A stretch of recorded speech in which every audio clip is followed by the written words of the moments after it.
आपका ही राज, आपका ही राज, आपका ही राज। बोला जाऊं कहां, कहीं जगह नहीं दिखता। तो आप अपने मन से जो स्थान मुझे बताएंगे मैं वहां रह लूंगा। महाराज परीक्षित ने कहा द्यूतम पाणम स्त्री शूणु, ये 4 स्थान मैंने दिए। द्यूत नाम है जुआ खेलने का, पान नाम है मदिरा पीने का, स्त्री नाम है व्यभिचार करने का, और सुनु नाम है हिंसा करने का। जहां कोई जुआ खेलते हो वहां रहना, जहां कोई मदिरा पीता हो वहां रहना, जहां कोई व्यभिचार करता हो वहां रहना, और जहां लोग हिंसा करते हो वहां रहना। कल युग देह से तो उनके सामने खड़ा रहा, पर अपने अंतर शक्ति से योग पूर्वक महाराज परीक्षित के राज में घूम लिया। ना तो कोई जुआ खेलने वाला मिला, ना कोई शराब पीने वाला मिला। वो आदर्श भारत था महाराज परीक्षित के काल का।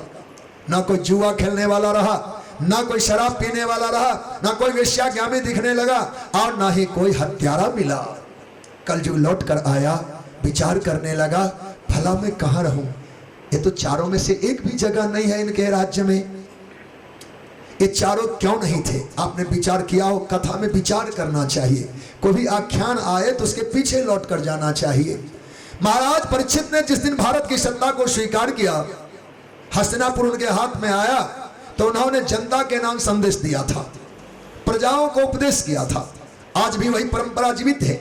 छोटे छोटे शासनकार राजा 5-5 सालों की सत्ता भी लेते हैं, फिर भी अपनी प्रजा के नाम एक संदेश सत्ता लेते ही वो दिया करते हैं। महाराज परीक्षित ने कहा है हमारे भारतीय प्रजाओं, मैं आपका पालक हूं। मेरी आयु राजापन की नहीं थी, पर हमारे पूर्वज चूंकि जा रहे थे तो मुझे मौका मिला है। ऐसे में आप सब ध्यान रखें कि आप इन 4 दुर्गुण से बचेंगे। आप सब कभी जुआ न खेलना।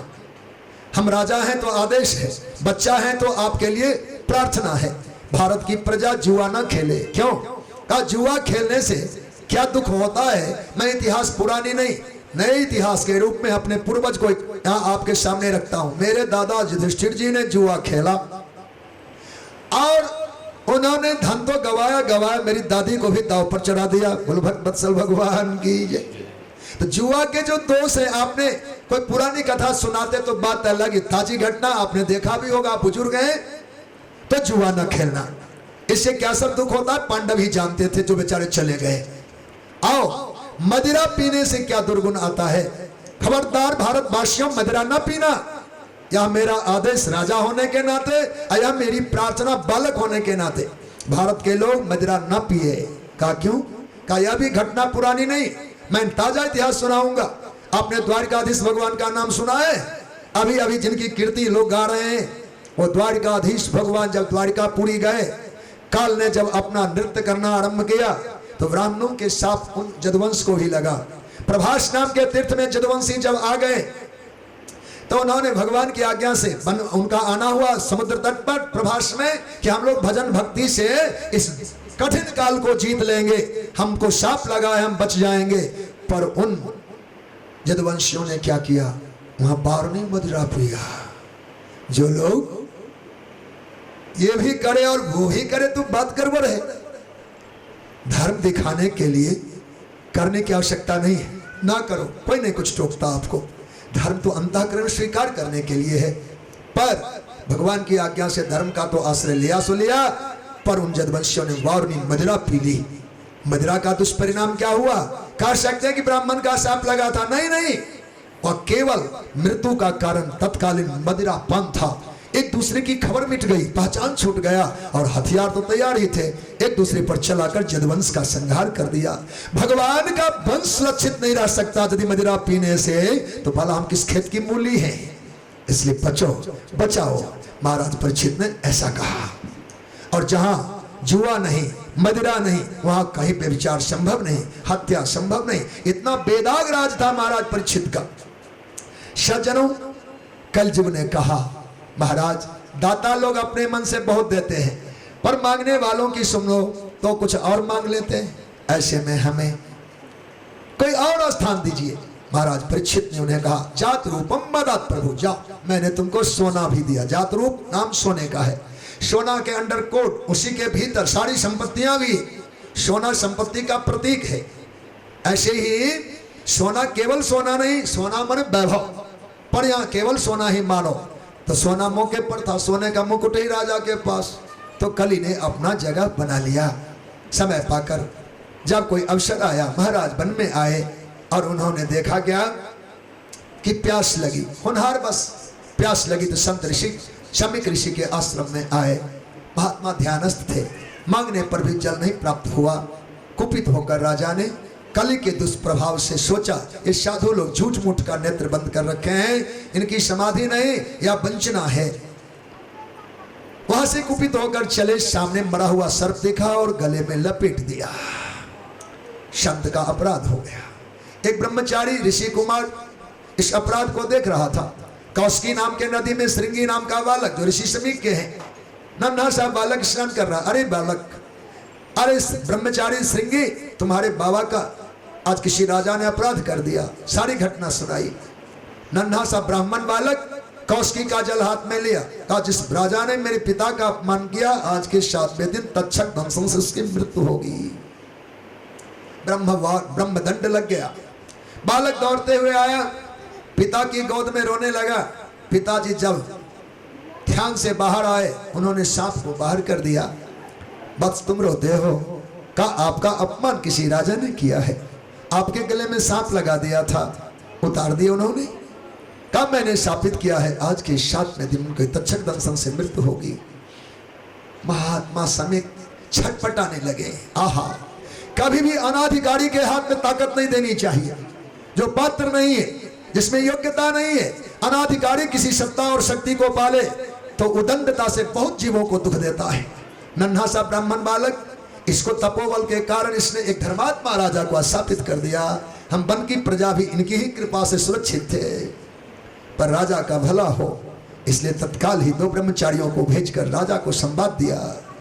राजा घर पर आए, मुकुट उतारा, होश आया। हा कुलांगार परिच्छेद, तुमने आज अपने पूर्वजों के जस को मलिन कर दिया। आज हमने संतों का अपमान किया है। हे भगवान, कोई ऐसी घोर विपदा मुझको दीजिए जिससे हमारे वंश में भावी कोई राजकुमार या राजा साधु ब्राह्मण का अपराध न करे। ये मनौती मांग रहे थे। उसी समय में ब्राह्मण कुमारों के माध्यम से दूत आया है संवाद लेकर। सन्मुख हुए, वंदन किया। कहा महाराज, आज के 7वें दिन तक्षक दंशन से आपकी मृत्यु होगी। गुरुदेव ने कहा है आत्म विचार करो, आत्म विचार करो, आत्म कल्याण के रास्ते का आश्रय ग्रहण करो। महाराज परीक्षित तत्काल आए, सब बाना वेश उतारा, बलकल धारण किए, पुत्र जन्मेजय को सत्ता सौंपा और वहां से भगवान का चिंतन करते हुए वन में आए। वन प्रांत में आकर के चिंतनशील हो, भगवान का स्मरण करते हुए, अब मुझे इस संकट से कौन छुड़ाएगा, इस विपदा से हम कैसे बच पाएंगे, यह विचार मन में हो रहा था। पुण्य सलिला भागीरथी गंगा जी के तट पर जो वर्तमान काल का सुकतार नाम का तीर्थ है, उसका भी शुक्रताल लोगों ने कर दिया। शुक्रताल नहीं है, सुकतार है, जहाँ सुख जी ने तारा था, सुख जी ने तारा था भगत को, वो सुकतार नाम का तीर्थ है। वहां पर आए और भगवत कृपा से गंगा जी के पावन पुलिन पर में आसन लिया, अनशन व्रत का निर्णय लिया। अब जब तक प्राण मेरे सुरक्षित और शेष हैं, तब तक मैं जल नहीं पीऊंगा, अन्न नहीं लूंगा। अब यह देह बिना आहार का रहेगा। महाराजा की धर्मात्मा पन का, इनकी धर्म पटुता का दर्शन करने संत लोग पधारे। ऐसा नहीं कि ब्राह्मण साधु ही धर्मात्मा होते हैं, एक राजकुमार, एक राजा भी ऐसे ऐसे धर्मात्मा हुए जिनके दर्शन के लिए साधु भी लालसा करते हैं। अत्रि वशिष्ठ शरद्वान अष्टनेमिर भृगुरंगिराश्च पराशरो गादिस्तोथु राम उतत इंद्र पद्मदेद बाहो मेधातिथिर देवल देवरातो देवल आष्टिसेनो भारद्वाजो गौतमः पिप्पलादः मैत्रे और कवसः कुंभयोनिर्द्वैपायनो भगवान नारदश्च अन्ये च देवर्षि ब्रह्मर्षि वर्जा राजर्षि वर्जा अरुणादयश्च नानार्षिया प्रवरान् समेतान् अभ्यर्च्य राजा शीर्षाव वन्दे। आज भगवान अत्रि वशिष्ठ च्यवन शरद्वान अरिष्णेमि भृगु अंगिरा पराशर गादि सुत भगवान विश्वामित्र परशुराम उतत इंद्र प्रथम इद्मबाहु मेधाति देवल आशीषेन भारद्वाज गौतम पिप्पलाद मैत्रेय और कवस अगस्त द्वैपायन भगवान नारद अन्य देव ऋषि ब्रह्म ऋषि राज ऋषि भगवान सब आए। महाराज परीक्षित ने उठ के सभी संतों को दंडवत प्रणाम किया, शीर्षाप वंदे, और सुखपूर्वक उनके बैठ जाने के बाद आहा आज मैं धन्य हुआ, धन्य हुआ। यद्यप मेरे कृत्रिम बलि ने राजा के कुल में जन्म लेने के बाद भी मुझसे अपराध हुआ। राजाओं का कुल पवित्र होता ही तब है जब ब्राह्मणों के चरण धोवन को मस्तक पर धारण करे। उनके चरण धोवन से ही हमारी पवित्रता थी। लेकिन अपराधी मैं परीक्षित आज संतों का अपराध किया, फिर भी मुझे भरोसा है आज मुझे भय नहीं सताता। आप संतों के दर्शन के बाद मेरी दुर्गति अब नहीं होगी। बोलो भक्त वत्सल भगवान की। तम मोपयाम तम प्रतियंतु विप्रा गंगा च देवी धृत चित्तमेशे निजोपसृष्टा कुह तक्षको वा दृशत्वम गावत विष्णु गाथा।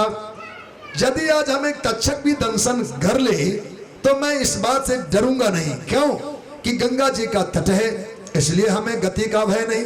ब्राह्मणों के चरण दर्शन कर रहा हूं, इसलिए मुझे गति संबंधी भय नहीं है और हृदय में भगवान का ध्यान हो रहा है। एवं प्रकार से चिंतन कर ही रहे थे। बस उसी समय में भगवान श्री सुखदेव जी का पदार्पण हुआ। वो श्री सुखदेव भगवान की जय। भगवान सुखदेव पधारे। महाराज परीक्षित ने उठ के उनका भी वंदन किया, दंडवत प्रणाम किए और भगवान श्री सुखदेव जब अपने आसन पर आसीन हुए तो उसके बाद में महाराज परीक्षित ने प्रणम मूर्धा वहिते कृतांजलि नत्वा गिरा सुनते आया पृच्छत। मस्तक झुका करके कृतांजलि होकर के गुरुदेव भगवान से पूछने लगे, गुरुदेव निद्राम म्रियमाना नाम संसिद्ध बनी सहा। आप जैसे अवधूत मुझ म्रियमान पुरुष को दर्शन दिए, निश्चित आपकी कृपा है। गोदोहन मात्र के लिए गृहस्थों के घर पर टिकने वाले आपने कृपा की है। हे गुरुदेव म्रियमान जीव का धर्म क्या है? अतः पृच्छाम संसिद्धि योगी नाम परमम गुरुम। हे योगियों के परम गुरु, मैं अपनी आत्मा के कल्याण के लिए पुरुषस्य यत् कार्यम म्रियमान से सर्वथा। म्रियमान पुरुष संसार में किस धर्म का पालन करे? यत् श्रोत्रव्यम यथो जाप्यम यत् कर्तव्यम निर्विप्रभो अस्मर्तम भजनीयम वा ब्रूहि जदवा विपर्जयम। क्या सुने, क्या कहें, क्या पढ़ें, क्या स्मरण करें, क्या जपें अथवा कल्याण के कोई अन्य मार्ग हो तो गुरुदेव आप कृपा करके मुझे बताइए। जहां महाराज परीक्षित ने इस प्रकार से प्रश्न किया तो आतुर भक्त के लिए गुरुदेव भी आतुर ही हुए। कथा का नियम है कि संत लोग 2 मंत्र कम से कम मंगलाचरण गाते हैं, मंगलाचरण करके फिर भगवान की कथा नाम कीर्तन पूर्वक सुनाते हैं। नित्य का है अर्थात आप तो निश्चित निर्भय हो जाओ, आपका तो नाम ही नहीं लिया जा रहा है। कृतम लोक हितम निरप। आपने जो प्रश्न किया लोक कल्याणकारी है। अच्छा, फिर भगवान सुनाने लगे, देखो देखो संसार के लोग कैसे जीते हैं। निद्रिया ही अते नक्तम व्यावायन च भावयः दिवाचार्थी है आराजन कुटुंब भरणेन वा। संसारी लोग रात सोकर बिताते हैं, दिन कमा कर बिताते हैं, दिन रात जीवन को व्यर्थ व्यय करते हैं। उन्हें नहीं पता कि कल्याण कैसे होगा। हे हरिभक्तों, जीव का कल्याण तस्मात् भारत सर्वात्मा भगवान हरिश्वर श्रोतव्य कीर्तिव्य स्मर्तव्य श्रीक्षता भयम। जो प्रश्न किया उत्तर दे दिए, अब कथा होगी पर समाधान पहले दिया। देखो राजन, सर्वात्मा भगवान हरि को ही सुनो, सर्वात्मा भगवान हरि की ही सुनो, उन्हीं का कीर्तन गाओ, उन्हीं का स्मरण करो यदि तुम अभय पद की प्राप्ति करना चाहते हो। या केवल तुम्हारे गुरुदेव सुखदेव नहीं कहते, एदावान संख्या योग सांख्य योगाभ्याम, या सारे सिद्धांतों का निचोड़ बता रहा हूं। सांख्य से योग से सभी मतों का निर्णय यही है, यही पर निष्ठा है। निष्ठा क्या है?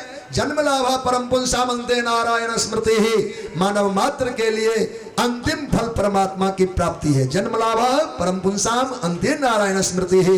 यह जीव भगवान को प्राप्त करे। जब यह बात सामने आई तो राजा गदगद हो गए और उसके बाद भगवान ने एक प्रश्न किया, राजन निर्भय हो ना, डर तो नहीं लगता है? अरे 7 दिन में कथा सुनाऊंगा, 7 दिन सप्ताह चरित्र में भगवान अधितवान द्वापराधो। मैं अपने पिता व्यास जी से द्वापर के आदि काल अर्थात 8 लाख वर्ष पहले मैंने पढ़ा था। जो ज्ञान मुझे पिताजी से प्राप्त हुआ वह कथा के रूप में आपको सुनाऊंगा और आप निर्भय हो जाओ। फिर कहने लगे, राजन 7 दिन तो बहुत होते हैं। एक राजा का चरित्र है जो अवध के राजा थे खटवांग, उनकी गति 48 मिनट में हो गई। 48 मिनट में उपासना अल्पकाल में भी फलीभूत होता है। आज उत्कट धर्म का हम वर्णन कर ही रहे थे, ये उत्कट धर्म है। 48 मिनट में भगवान मिल गए। कथा है, अवध के राजा खटवांग देवताओं की मदद के लिए स्वर्ग में गए। देवताओं को दैत्यों पर विजय मिली। राजा लौटने लगे तो उन्होंने वरदान देने का वचन दिया।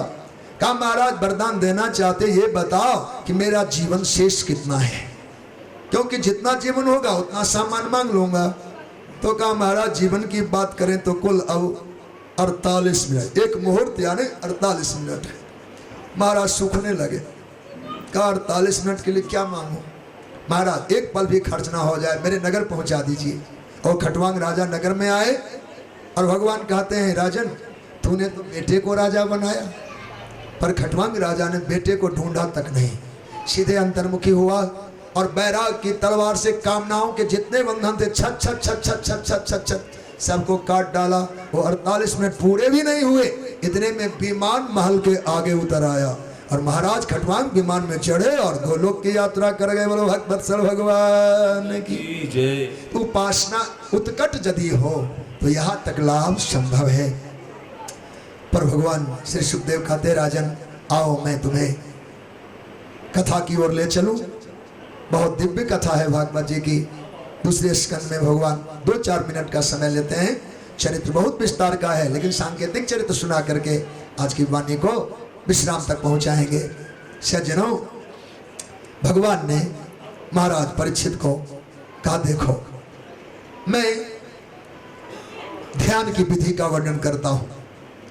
ध्यान में सगुण निर्गुण रूप से परमात्मा का विराट ब्रह्म का ध्यान किया जाता है। जो साधक लोग करते हैं तो विराट ब्रह्म के रूप में 14 भुवन यानी नीचे का अतल वितल सुतल तलातल रसातल महातल पाताल, ये भगवान के कमर से लेकर पैर की पगथली तक का है।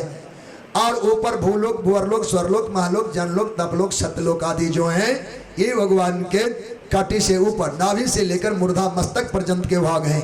ये भगवान ही विराट रूप में ब्रह्म के रूप में ब्रह्मांड के रूप में व्याप्त हैं। तो जो ज्ञानी और योगी लोग होते हैं व्यापक ब्रह्म को समदर्शिता से देखते हुए ध्यान करते हैं। पर सामान्य लोग ब्रह्मांड को भगवान समझे। हम तो अपने घर में 2 विचार रखते हैं तो ब्रह्मांड में भगवान कहाँ नजर आएंगे। ऐसे में उनके लिए उपासना में मूर्ति आदि की उपासना जो क्रमिक उपासना है, कभी कभी भगवान के चरण नखों का ध्यान किया, चरण उंगलियों का ध्यान किया, चरण पिंडलियों का ध्यान किया, भगवान के हनु प्रदेश का, भगवान के जंघा प्रदेश का, कटी प्रदेश का, नाभि हृदय वक्षस्थल ग्रीवा ठुड्डी नासिका भू प्रदेश और मस्तक का क्रमशः भगवान की कोई झांकी रखे। राधा गोविंद सीताराम जहां आपका मन लगा हो और उनके क्रमशः ध्यान करते करते करते भगवान में मन को रमा दीजिए। केवल भगवान की मूर्ति में मन को केंद्रित कर लेने मात्र से भी आपकी अपना उपासना सुफल और आप भगवान को प्राप्त हो जाएंगे। उपासना में ध्यान की बड़ी महिमा है, पर ध्यान करने में बहुत आवश्यकता है कि आसन सफल हो। सबसे पहले जितासन हो। 2, 4, 6 घंटे एक साथ बैठ नहीं सकते तो पर ध्यान कैसे होगा। इतना जल्दी प्रभु आते नहीं, तो ध्यान क्रमशः घंटों घंटों का हो। जितासन हो, फिर का जित श्वास हो, श्वास को जीतो। श्वास जीत लेने के बाद मन के पंख कट जाते हैं। ये मन उड़ता ही तब तक है जब तक मन हिल रहा है, मन दौड़ रहा है। जिन्होंने मन को काबू किया उनके जिन्होंने वायु को काबू किया, हवा को, प्राण को, सांस को रोका, उनके मन के पंख कट जाते हैं, वो उड़ान नहीं भर सकता। इसलिए प्राणायाम विधि से 2 बातें हैं। बल्कि आगे भगवान ध्रुव के चरित्र में कल हम सब सुनेंगे प्राणायाम की कितने विस्तार से चर्चा भगवान श्री नारद जी ने किया है। तो कहना है कि प्राणायाम करे, प्राण का अवरोध करे। फिर कहा जित संगो, संग को जीतना चाहिए। संगो द्विधा, संग 2 प्रकार के। एक संग तो अभी जो हम पंडाल में बैठे श्रोता वक्ता के रूप में, पर हम अभी दूसरे संग भी पालते हैं। अभी हमारा मन बाजार गया, जिस दुकान से जो मिठाई लाए और दुकानदार से बात हो रही है। बोलो भक्त वत्सल भगवान की। या अंतर संग है, मन जिससे संग किया उसके संस्कारों को ले आया और सामने प्रत्यक्ष रूप में जो लोग सामने होते हैं। तो अंतर और वाह 2 प्रकार के संग हैं। इन दोनों संगों को जीतना चाहिए। पश्चात जितेंद्रिया, इंद्रियों को जीते। चारों चरणों में यदि स्तंभित हो जाए तो ध्यान होना शुरू होता है। आंख मीचना मात्र ध्यान नहीं है। सज्जनों, क्रमशः ध्यान की विस्तार से चर्चा व्यास भगवान ने की है, सुखदेव भगवान ने किया। उसके बाद भगवान ने भगवान के स्थूल सूक्ष्म रूपों की, सद्य मुक्ति क्रम मुक्ति की उपासना का वर्णन किया। साथ ही यहाँ त्याग की बात कही। साधकों के जीवन पद्धति की बात कही जो बड़ा ही कठिन है। का जो साधक लोग होते हैं उनको हमेशा हमेशा व्यवसाय बुद्धि हो। व्यवसाय कहते हैं केंद्रित बुद्धि को, एक काम में लगे रहने को व्यवसाय कहते हैं। व्यवसायी बुद्धि गीता में भी वर्णन आया है। तो ये व्यवसायी बुद्धि है, अर्थात भगवान को पाना है तो भगवान को पाना है, इतना केंद्रित हो जाओ, इसमें जुगाड़ जुटाने में ना लग जाओ।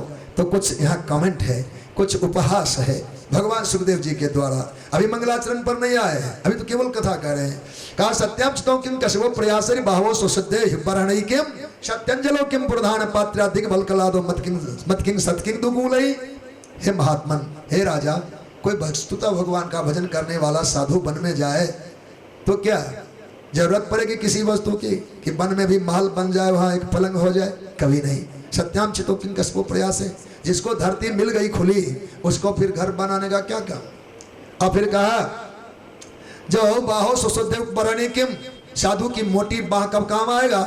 जब तक या की जरूरत पड़े अपनी बाह मोड़ के डाल लो। साधु को धरती खुली मिल जाए, मोटी बाह काम में आ जाए तो उनका जुगाड़ पूरा हुआ। फिर कहा सत्यांजलो किम प्रधान पात्र्या, भगवान ने अंजलि का निर्माण किया है। ध्यान रखना, जिनके हाथ जितने बड़े पेट भी उतने ही बड़े होते हैं। अंजलि में जितना अनाज आएगा उतने से उस व्यक्ति का पेट भर ही जाएगा, उससे न कम न उससे ज्यादा। बोलो भगवत्सल भगवान की। तो सत्यांजलो के प्रधान पात्र, जब भगवान ने अंजलि आपको दे ही दिया तो बाटी कटोरी और पात्र जुटाने में क्यों लगे हो यदि साधु बन गए तो? फिर कहा सज्जनों दिग्बल कला दो ब्रतकिंदु कूले ही, ये पैर उदासीन नहीं अपने छाल उतार कर हम लोगों को देते हैं। और दिगंबर भी कई लोग रहते हैं, तो वस्त्रों को जुटाने में साधु क्यों लग जाते हैं? रुद्धा गुहा किम जिदो भी वधित नो प्रसन्ना कस्मान भजन दिखावे धन दुर्मधान दान। आप ही बताओ, क्या नदियां सूख गई है या पानी पीने से मना कर दी? देखो बाबा जी, पैसे देकर पानी पियो। नदी कभी पैसे नहीं मांगती, जब भी जाओ अंजलि भर के पी लो। पीलू क्यों पैसे वालों का, दुर्मदान थे लोगों का। यहाँ धनियों में किसकी निंदा की? जो दुर्मदान है, जो प्रेमी नहीं, जो भक्त नहीं, जो उपासक नहीं, जो दातार नहीं। ऐसे लोग जो कोई धनी है उनको दुर्मदांध कहा है, तो उनके पीछे जाते हैं।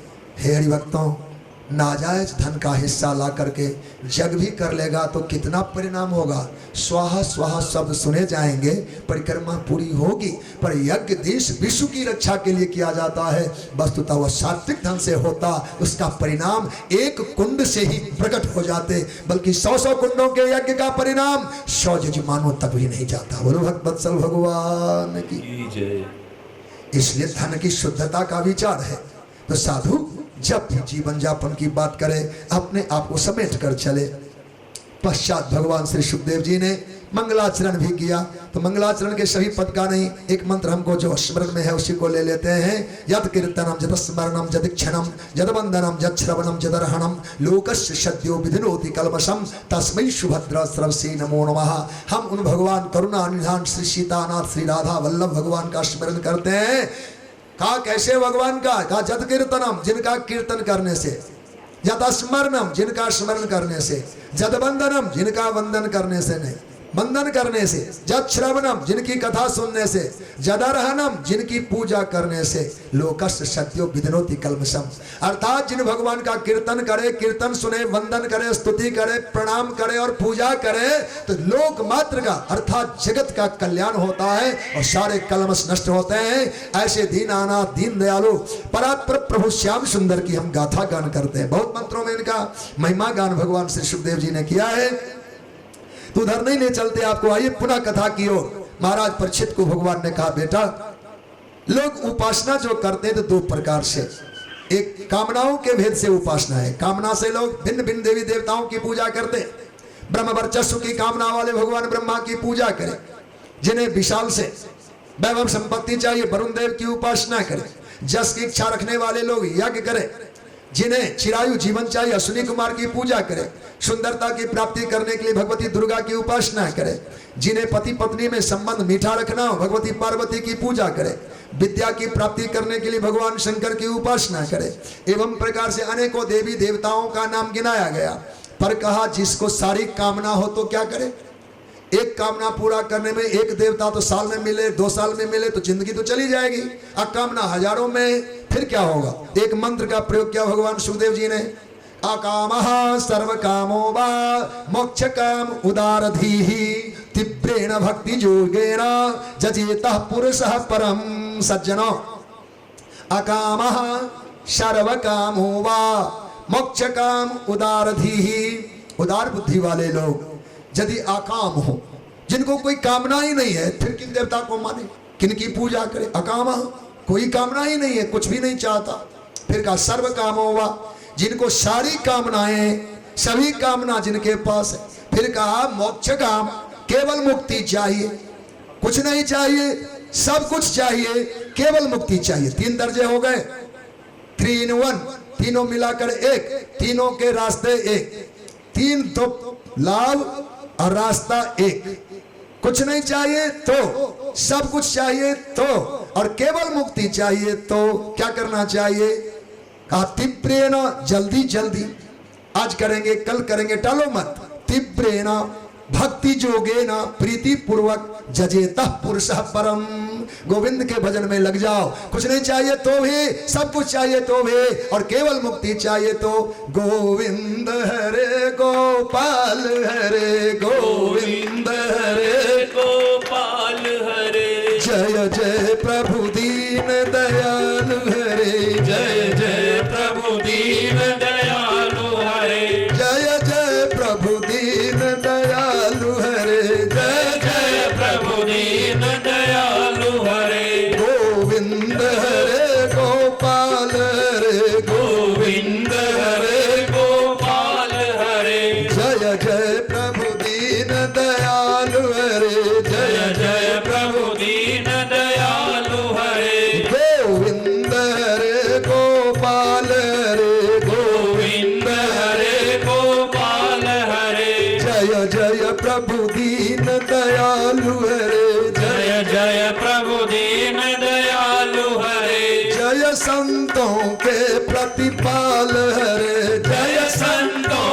के प्रतिपाल हरे, जय जन जन के रखवाल हरे, जय जन जन के रखवाल हरे। गोविंद हरे गोपाल हरे, गोविंद हरे गोपाल हरे, जय जय प्रभु दीन दयालु हरे, जय जय प्रभु दीन दयालु हरे, जय जय प्रभु दीन दयालु हरे, जय जय प्रभु दीन दयालु हरे, जय जय प्रभु दीन दयालु हरे।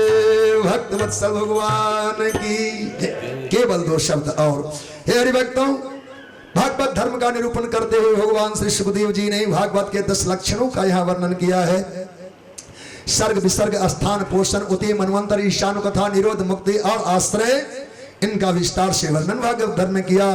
पुनः विदुर और उद्धव जी के संवाद के माध्यम से 3रे स्कंद में विराट भगवान के प्रागट्य का और सृष्टि के विस्तार का वर्णन कराया गया है। महाराज परीक्षित ने जब सोचा 7 दिन तक जीवित रहना है तो क्यों नहीं कथा विस्तार से सुनूं, इसलिए पहले जगत सर्जना की बात, जगत के विस्तार की बात, विराट सत्ता की बात उन्होंने जिज्ञासा की, अनेकों प्रश्न किए, तो भगवान ने संसार के विस्तार की बात सुनाई। उन्होंने कहा, हे राजन, भगवान श्री सुखदेव जी कहने लगे, राजन, वो जगदात्मा भगवान ही स्वयं महतत्व को प्रकट करते हैं। महातत्व को प्रकट करने वाले ठाकुर स्वयं संकल्प से उनमें विकार उत्पन्न करते हैं। अब महातत्व में विकार हुआ तो 3 भागों में बटा, वैकारिक, तेजस और तामस। और उनमें जब क्षोभ प्राप्त हुआ तो उनसे प्रकृति प्रकट होना आरंभ हुआ, तो आकाश का निर्माण हुआ। आकाश में क्षोभ हुए तो वायु प्रकट हुआ, वायु में क्षोभ हुए तो अग्नि प्रकट हुआ, अग्नि क्षुभित होकर के जल को प्रकट किया, और जल जब क्षुभित हुआ तो पृथ्वी प्रकट हुई। इसी को पंच तत्व कहते हैं। पंचभूतों की सृष्टि हुई। पश्चात जलमय वातावरण अर्णव में भगवान ने एक मृत अंड को प्रकट किया। वह हिरण्यमय अंड, जो कि बाद में ब्रह्मांड कहलाया, अब तक मृत था, चेतना रहित था। स्वयं परमात्मा ने इस संकल्प से उसमें प्रवेश किया, और भगवान जब प्रवेश कर गए तो ब्रह्मांड हो गया, और वह 1000 दिव्य वर्षों तक जल में तैरता रहा। स्वयं भगवान ने संकल्प किया, मैं बाहर आऊं, मैं प्रकट हो जाऊं। संकल्प किया तो ब्रह्मांड 2 भागों में बटा। 2 भागों में बटा तो उसका एक भाग कटाह कहलाया। एक गेंद को जैसे हम लोग उठाते हैं, 2 भाग है, आधे का नीचे का और ऊपर का, और एक एक हिस्सा कटाह कहलाया। 7 भाग नीचे, 7 भाग ऊपर, जो पाताल और स्वर्ग समेत भूलोक, भोरलोक, महालोक, जनलोक, तपलोक, सत्यलोक आदि हैं ऊपर के, अतल, वितल, सुतल, तलातल, रसातल, महातल और पाताल नीचे के 14 परतों वाला यह ब्रह्मांड, उसमें विराट परमात्मा ने एक को हम वह स्वयं परमात्मा विस्तार करना आरंभ की और भगवान विराट के रूप में प्रकट होते हैं। उन्होंने देखना चाहा, नेत्र शक्ति प्रकट, नेत्र के अभिमानी देवता प्रकट। उन्होंने सूंघना चाहा, नासिका, नासिका के अभिमानी देवता प्रकट। भगवान कुछ बोलना चाहे, वाणी, और वाणी के अभिमानी देवता प्रकट हुए। भगवान ने कुछ सुनना चाहा तो उनके श्रवणेंद्रिय और उनके अभिमानी देवता प्रकट। भगवान चलना चाहते हैं, पैर प्रकट हो गया, पैर के अभिमानी देवता प्रकट हो गए। और भगवान ने कुछ करना चाहा तो हाथ और हाथ के अभिमानी देवता प्रकट हो गए। वही विराट परमात्मा, उन्हीं से ऋत्युज, होता, अधर्जु आदि सब की सृष्टि हो गई। यज्ञ और जग की सामग्रियों का प्राकट्य हुआ। उन्हीं विराट परमात्मा के नाभि पर एक कमल खिला जिस पर चतुर्मुख ब्रह्मा भगवान प्रकट हुए। उन्हें लगा कि मैं कौन, अपने आप को जानने का जो अभिष्ट हुआ तो जल में डूबते हुए उस नाल के सहारे बहुत गहरे जल में गए, पर पार नहीं पाया। थक कर पुनः कमल पर बैठ जब गए, आकाशवाणी हुई, तप तप तप तप करो। 100 दिव्य वर्षों तक भगवान ब्रह्मा जी ने तप किया। तप करने के पश्चात आज ठाकुर का दर्शन करते हैं। भगवान श्री चतुर्भुज नारायण प्रकट हुए। बोलो भक्तवत्सल भगवान की जय। भगवान ब्रह्मा जी ने गोविंद का दर्शन किया और उनसे सृष्टि सर्जना की आज्ञा प्राप्त की। सृष्टि का विस्तार करने के लिए, प्रजापति धर्म का पालन करने के लिए आज्ञा प्राप्त हुआ। 4 श्लोकों में चतुश्लोकी भागवत का ज्ञान, केवल इसलिए कि ब्रह्मा जी ने निवेदन किया, प्रभु मुझे आप कर्तापन के बोझ से मुक्त रखें, मैं अपने आप को कर्ता न मानूं, संसार बनाने का दायित्व तो मैं ले रहा हूं। आपने कहा प्रजा धर्म का पालन करो, विस्तार करूंगा। भूल चूक से मुझे ब्रह्मा को कर्तापन का अभिमान न हो जाए, मैंने बनाया। ब्रह्मा डरते हैं, ब्रह्मांड की रचना करने वाले व संसार को बनाने वाले ब्रह्मा डरते डरते भगवान से कहते हैं मुझे कर्तापन का अभिमान कभी छू ना ले। इससे बचने का उपाय चतुश्लोकी भागवत का दिव्य उपदेश भगवान ने किया और इन्हीं मर्म से ब्रह्मा जी ने पुनः सृष्टि का आगे विस्तार किया है। बहुत सारी कथाओं के बाद मूल में यह कहना है कि सनकादि ऋषि प्रकट हुए। सनक, सनंदन, सनातन, सनत कुमार कहा बेटा आप सब संसार की वृद्धि करो, पर उन्होंने स्वीकार नहीं किया। पहले संतान और आज्ञा का उल्लंघन करे तो रोष आता है। ब्रह्मा जी को कोप आया, क्रोध के कारण भू प्रदेश से एक बालक रोता हुआ जन्म लिया। रुरु यते कायति रुद्रहा, रोता हुआ जन्म लिया, जाओ तुम्हारा नाम रुद्र हुआ। उनकी संख्या 11 हो गए। 11 रुद्रानियों की सृष्टि की, हिमालय प्रदेश भोगने के लिए दिया। पर रुद्र भगवान के द्वारा भी सृष्टि का विस्तार न होकर पौराणिक सृष्टि को क्षति पहुंचा। उन्होंने शंकर जी की सृष्टि को, रुद्र सृष्टि को रोका। अब भगवत कृपा से विचार करने लगे अब क्या हो। फिर भगवान ने देह से ही सृष्टि करने का निश्चय किया, संकल्प किया। दाहिने भाग से पुरुष, बाएं भाग से स्त्री, एक साथ ही भगवान मनु और शत्रुपा प्रकट हुए। बोलो भक्तवत्सल भगवान की जय। भगवान मनु और शत्रुपा जब प्रकट हुए तो उन्होंने प्रार्थना की, पिताजी मुझ हम सब के लिए आज्ञा हो। भगवान ब्रह्मा जी ने कहा केवल संतान की वृद्धि के लिए आपको मैंने प्रकट किया है। कहा आप तो स्वयं जल और कमल पर निवास करते, भला हम संसार कहाँ बसाएंगे। यदि हम संसार बनाए भी तो हम तो पानी में खड़े। तो चिंता हुई ब्रह्मा जी को। चिंता के कारण नासिका से 12 बपू शुक्र भगवान अवतार लिए। बोलो शुक्र भगवान, 12 भगवान की जय। और वो भगवान देखते ही देखते विशाल काय हो गए। ब्रह्मा जी से आज्ञा प्राप्त की और जल में प्रवेश किए। सुतल लोग गए और वहां से पृथ्वी का उद्धार करके लाकर पुनः दल पर स्थापित किया। हिरण्याक्ष का भगवान ने उद्धार किया है। 27 दिनों के युद्ध में आज पराभूत हुआ हिरण्याक्ष। ऐसे पावन चरित्र का भगवान ने वर्णन किया।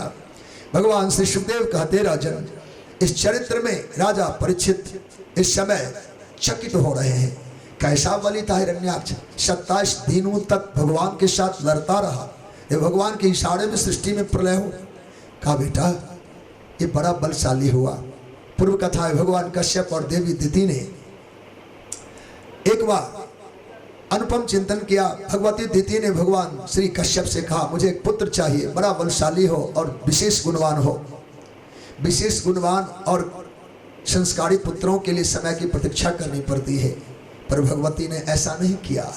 जग के विश्राम बेला था, संध्या काल, जो गोधूली बेला, जो शंकर भगवान का काल है, असुर बेला भी उसको कह देते हैं। उस काल में समागम की इच्छा की। दैव योग से ऐसा ही हुआ। भगवान कश्यप ने कहा, देवी तुमने जैसा अभिष्ट किया वो नहीं, तुम्हारे गर्भ से बड़ा ही आताताई संतान जन्म लेगा जो जगत को रुलाएगा।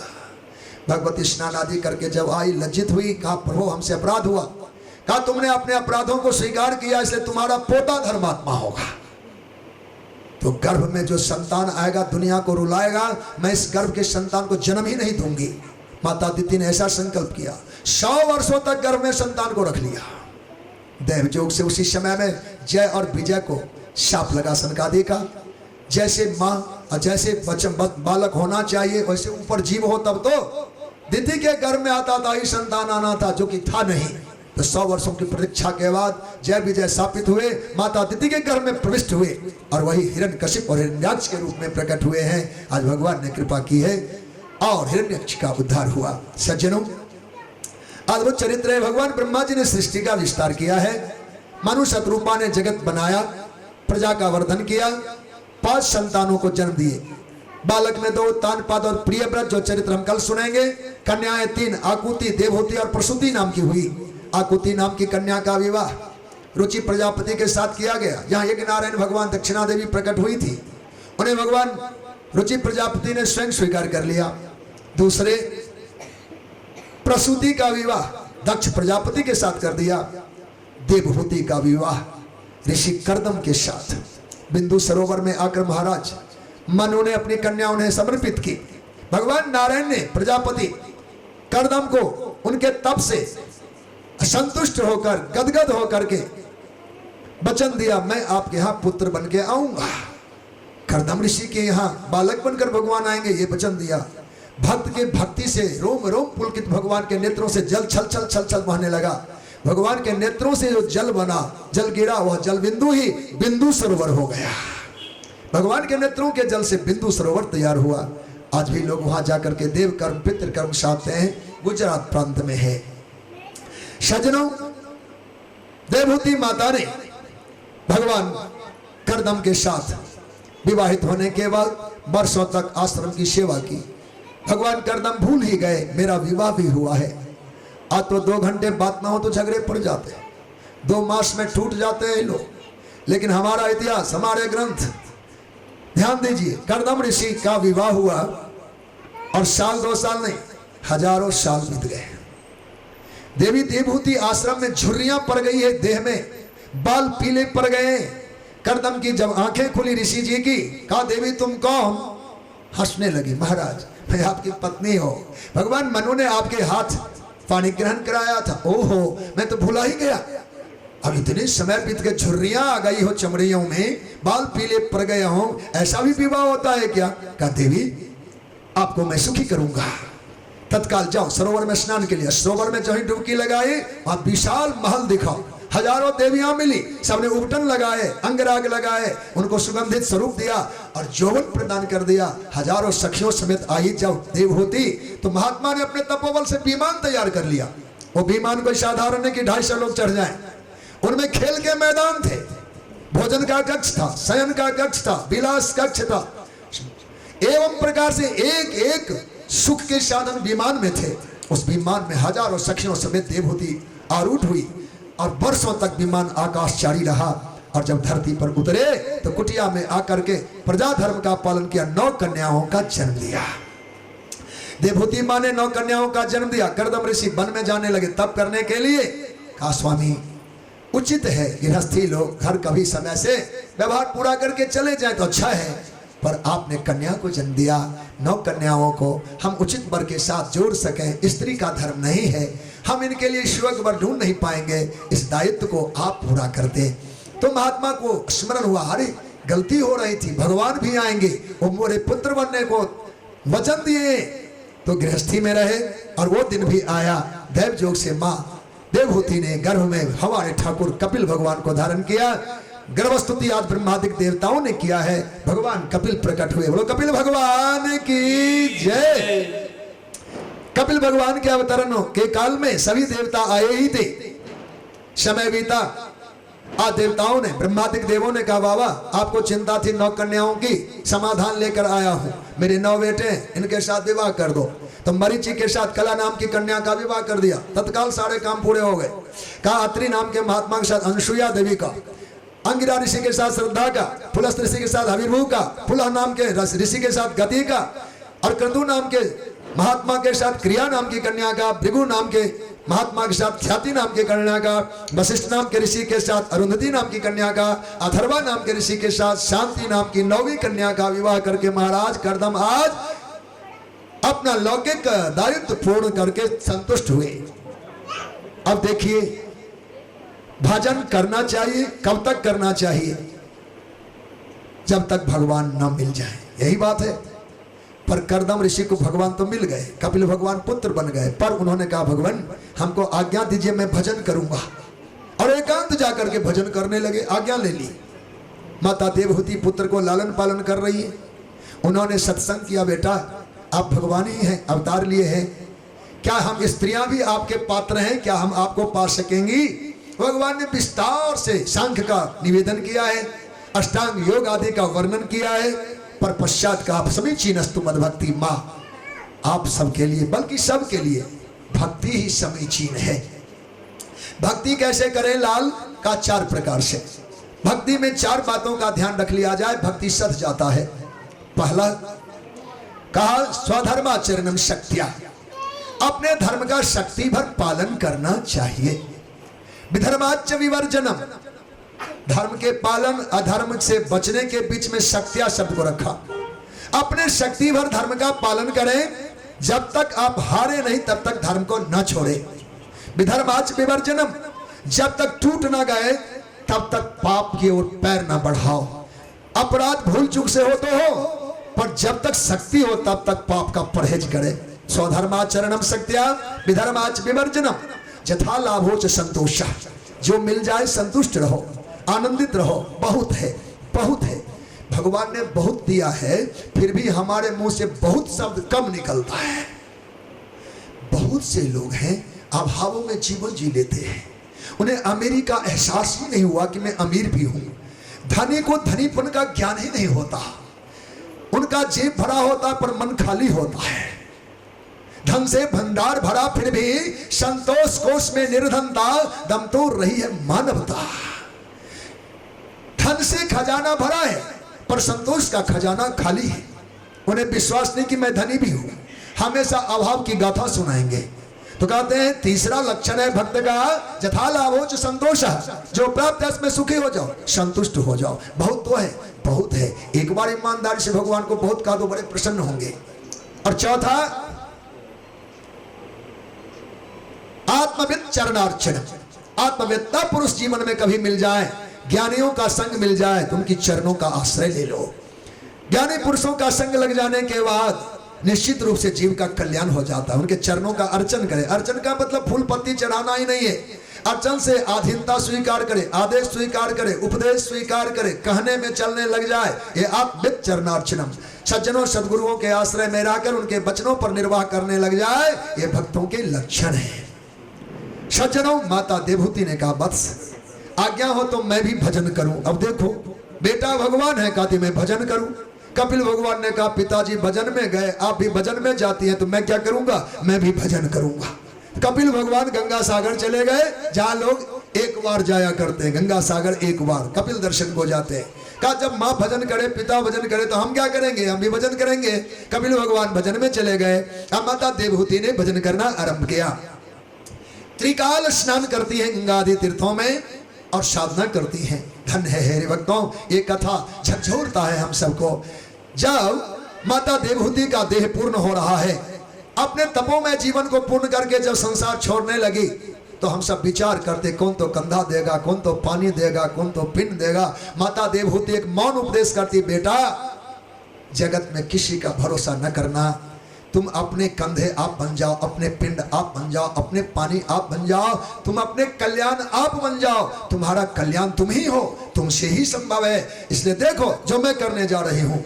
माता देवहूति ने भगवान कपिल से आज्ञा लेकर में जब एकांत करके साधना करने लगी, अब देह त्याग किया तो पार्थिव शरीर एक पल के लिए नहीं रुका, जल का रूप धारण कर लिया, सिद्धा नाम की गंगा बन के बह गई। बोलो भक्त वत्सल भगवान की जय। का मैं बच्चों तो कोई कंधा देना, मैं अपने तपोबल से ही अपनी सिद्धि को स्वीकार करती हूँ। वह देह दिव्य हो गया, जल का रूप लिया, सिद्धा नाम की गंगा बन गई। हमको हमारे लिए भजन करना है सज्जनों।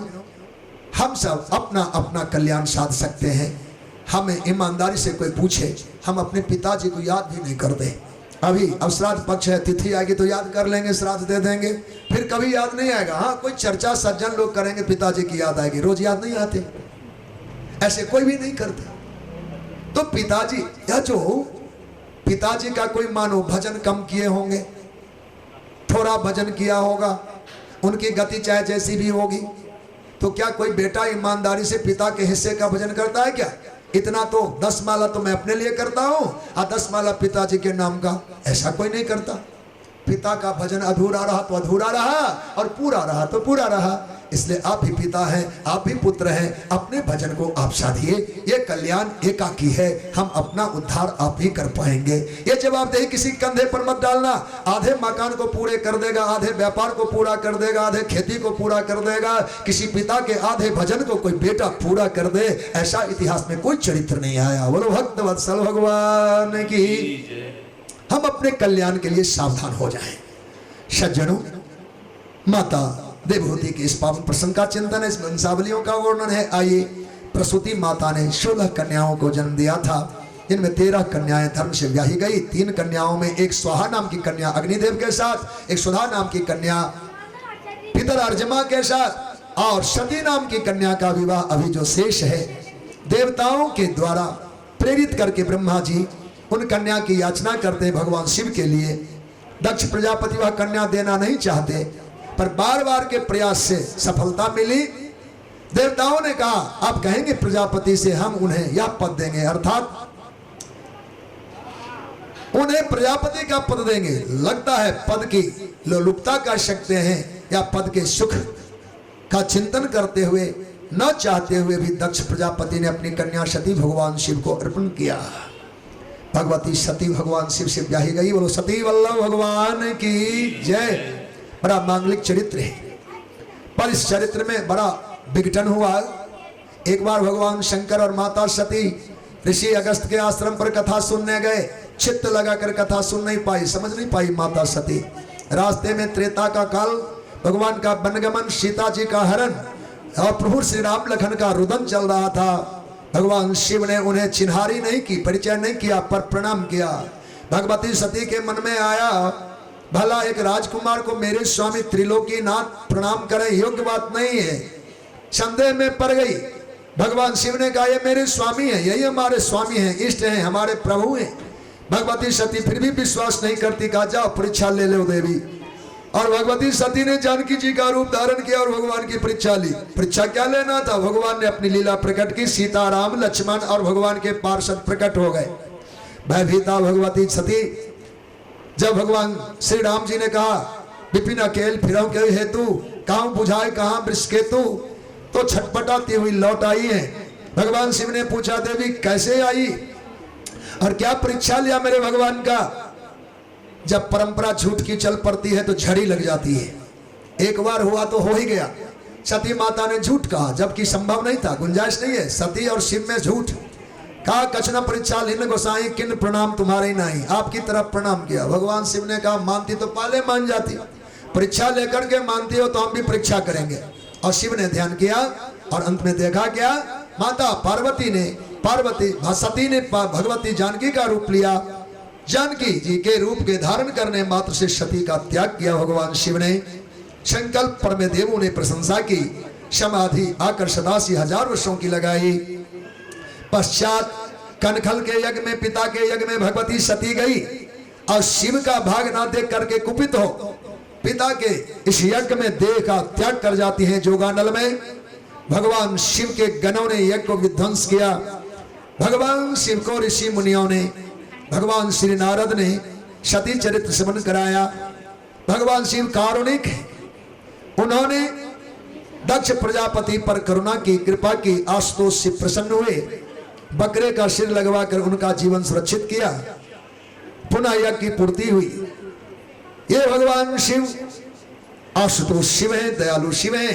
भगवती सती ने देह त्याग के साथ निश्चय संकल्प किया, हे भगवान शिव आप ही हमारे वर हो, पुनः पुनः आप ही प्राप्त हो। पर्वतराज हिमालय की पुत्री बनकर आई। शैलजा, हिमजा, पार्वती, उमा आदि अनेकों नामों से कीर्तिमान भगवती पार्वती आज भगवान श्री नारद जी के द्वारा हस्तरेखा विचार करते हुए तपस्या की बात सुनकर वन में आई, घोर तप किया। इधर तारकासुर नाम के असुर, जिसके द्वारा जगत में उत्पात था, देवों ने भगवान ब्रह्मा से प्रार्थना की, कहा जाओ भगवान शंकर के कोई पुत्र होंगे तो इन असुर का वध होगा। देवता भयभीत हुए। शिव का तो विवाह ही नहीं हुआ है। विवाह का उद्यम देवों ने करना आरंभ किया। कामदेव को भगवान शिव के समाधि भंग करने के लिए भेजा।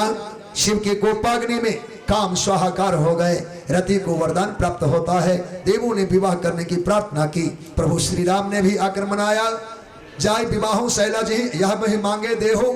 शैलजा पार्वती से विवाह करे प्रभु आप। भगवान शिव ने स्वीकार किया और यहाँ भगवती पार्वती जी की परीक्षा ली जाती है सप्तऋषियों के माध्यम से। मैया ने कहा, जन्म कोटि लग अगर हमारी बरों सम्मत रहो कुमारी। अंतः गृह लौट कर आई है सप्तऋषियों के द्वारा पत्रिका। इधर महाराज को भी और देवलोकों में भी भगवान शिव श्रृंगारित हो रहे हैं। विवाह की तैयारी हुई। बाराती में देवलोग आए हैं। अपने विकट वेश और विकट गणों के साथ भगवान शिव का हिमालय में आगमन और वहां की बहुत सी लीलाओं के बाद विधिवत मंडप में भगवान का प्रवेश हो रहा है। नारद जी के द्वारा भगवान शंकर और भवानी का पुण्यमय वैदिक विधि से परिणय परिपूर्ण किया जाता है। गणपति आदि देवों की पूजा कर, नवग्रहों की स्थापना और पूजन कर, विधिवत अग्नि साक्षी में भगवान ने आहुति की और यह विवाह परिपूर्ण हुआ। बोलो गौरी शंकर भगवान की जय। श्री उमा महेश्वर भगवान की जय। आरती करेंगे हम सब। 2 बार शिव नाम का कीर्तन करते हैं।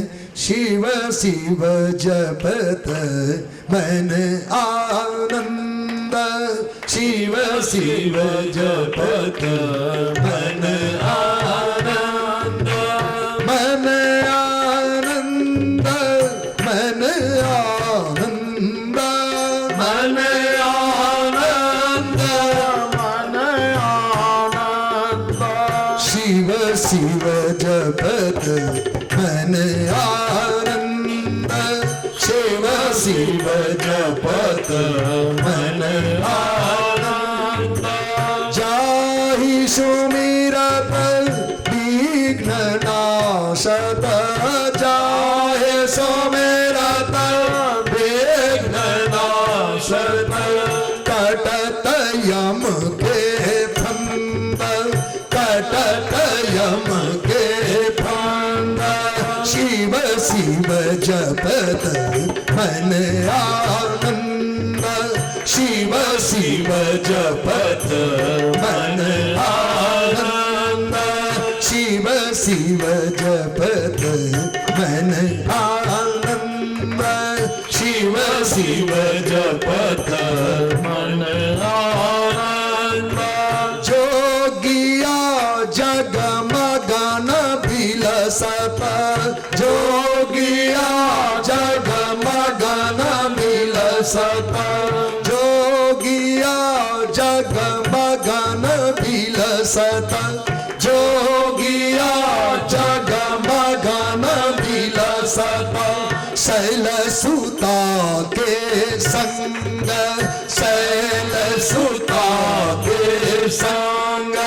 शिव शिव जपत मन आनंद, शिव शिव जपत मन आनंद, मन आनंद, मन आनंद, मन आनंद, मन आनंद, मन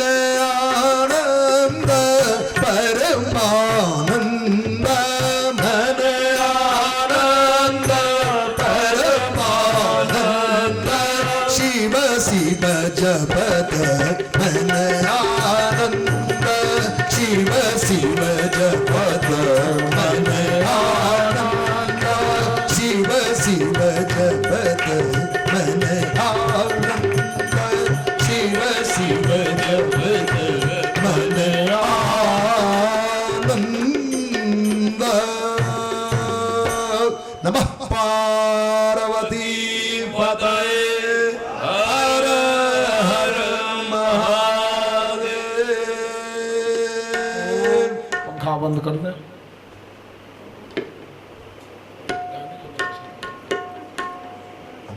ओम ज्वालामालिन्यै नमः। सर्वोपचारार्थे गन्धाक्षतपुष्पाणि समर्पयामि। कर्पूरगौरं करुणावतारं संसारसारं भुजगेन्द्रहारं सदा वसन्तं हृदयारविन्दे भवं भवानी सहितं नमामि। जय जय शिव ओंकार प्रभु भक्त शिव ओंकार ब्रह्मा विष्णु सदा शिव भोले भोलेनाथ महादेव हर गंगे धारा हर हर हर महादेव। कानन चतुरानन पांचानन राधे ओ शिव पंचानन राधे हंसासन गरुड़ासन हंसासन गरुड़ासन वृषवाहन साधि हरि हर हर हर महादेव। द्वे भुज चार चतुर भुज दस भुज अति सोहे ओ शिव दश भुज अति सोहे तीनों रूप निरखता शंकर जी को रूप निरखता त्रिभुवन जन मोहे जय हर हर हर महादेव। अक्षमाला वनमाला रुंडमाला धारे हो सेवा मुंडमाला धारी पुरारी कंसारी त्रिपुरारी कंसारी करमाला धारी जय हर हर हर महादेव। श्वेतांबर पीतांबर बाघांबर अंगे ओ शिव बागंबर अंगे कनकादिक ब्रह्मादिक सनकादिक ब्रह्मादिक भूतादिक शांति जय हर हर हर महादेव। हर में श्रेष्ठ कमंडल चक्र त्रिशूल धरता ओ शिव चक्र त्रिशूल धरता जग करता जग हरता सुख करता